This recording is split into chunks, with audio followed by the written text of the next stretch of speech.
So this woman hires a maid who miraculously makes her a multi-millionaire. But she's about to lose her marriage because of this. This woman, her name is Adeayo. Adeayo works at one of the big banks in Lagos and has been doing so for 20 years. She shows up to work every single day, doing the work and always hits her targets, but she has remained in the same position she's been in for years. Adeayo has applied for every senior management position that opens up, but she never gets picked. Despite having the experience and results, only those who have the connections get picked, while others like her are left with nothing but excuses. She doesn't have a choice now than to show up anyway. She has 3 children, all in private school, with her husband working as an accountant at a private law firm. They live a comfortable life, but they're not extremely wealthy. She keeps hoping and praying that the management at her office will finally see her worth and promote her. Back at home, Adeayo runs everything. Her kids, the house, the cooking, everything that needs to be done, even the homework supervision. She does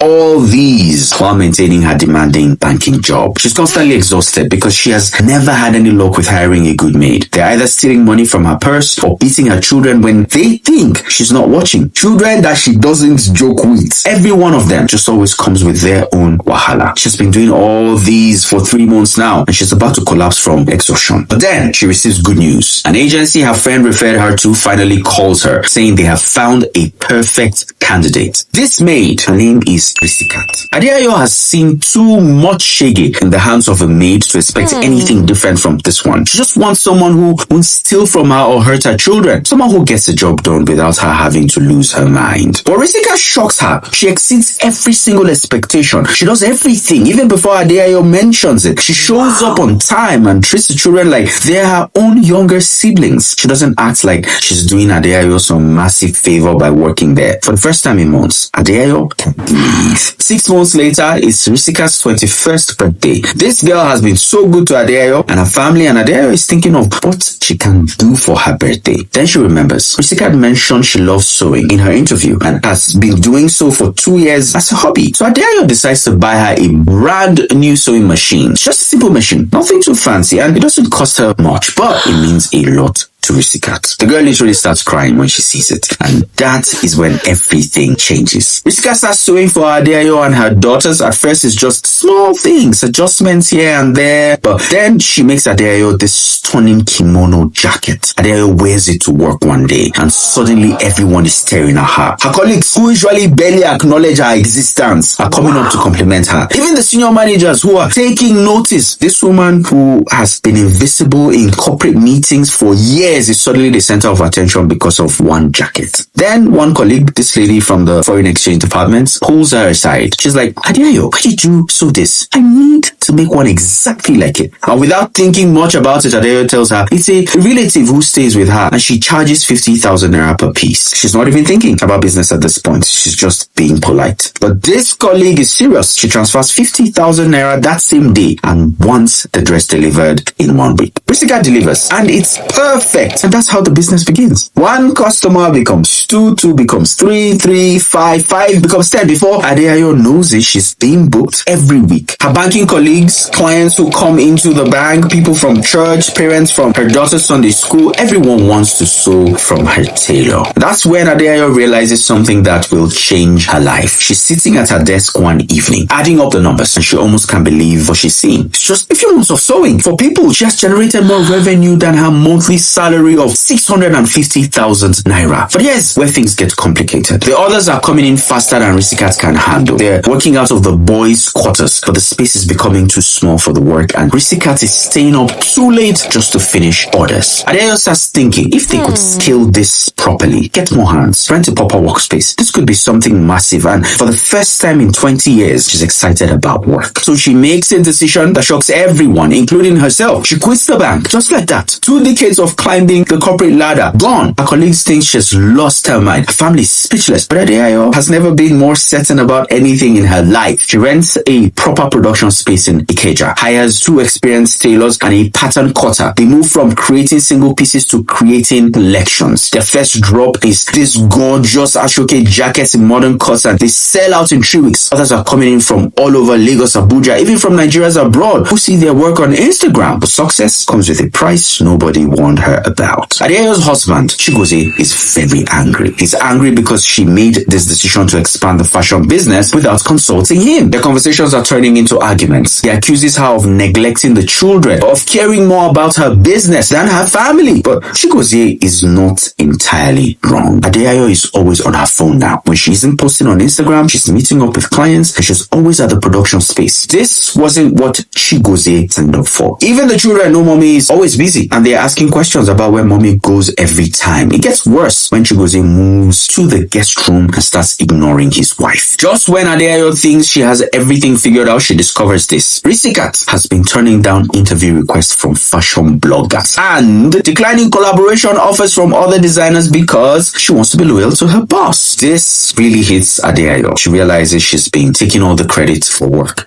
wouldn't exist without Risikat's talent. Every magazine feature, every social media post, every success story has all been about Adeayo, the banker turned fashion entrepreneur. Well, Risikat keeps working behind the scenes. Risikat starts having her own doubts. She's watching her boss get all the recognition while she's just the maid who happens to know how to sew. She starts wondering if she's being used or if she will ever grow beyond being Adeayo's maid. So now, Adeayo is caught in this impossible situation. Her marriage is falling apart. Her business partner feels cheated and she's questioning everything about herself. Was she being ambitious or just selfish? Can you chase your dreams without destroying the people who matter most? Adeayo doesn't sleep that night. She lies awake thinking of everything. Her marriage, her children, her business, and Risikat. By morning, she knows what she has to do. The first person she talks to is Risikat. She sits her down and says, "You're not my maid anymore. You're my partner." She drafts legal papers and gives Risikat a 40% stake in the business. She makes sure her name is on every brand label, every contract, every recognition. For the first time, Risikat sees herself not as someone hiding behind, but as a creator standing beside. Her eyes light up and she breaks down crying, not from sadness this time, but from finally being seen. Next, she turns to her husband. Chigozie is cold at first, but Adeayo speaks to him the way she hasn't in months. She tells him, "I don't want to win if it means losing you. I need you to be part of this, not just watching from the sidelines." Instead of pushing him away, she invites him in. She asks him to manage the finances of the company since he's an accountant. At first he resists, but slowly he realizes this isn't a competition, it's a family building something bigger than themselves. The kids notice the change too. Their father is no longer sulking and their mother isn't vanishing every weekend. Adeayo starts setting boundaries. No phone after 8 p.m. Sundays strictly for family. The business is growing, yes, but her home is growing stronger.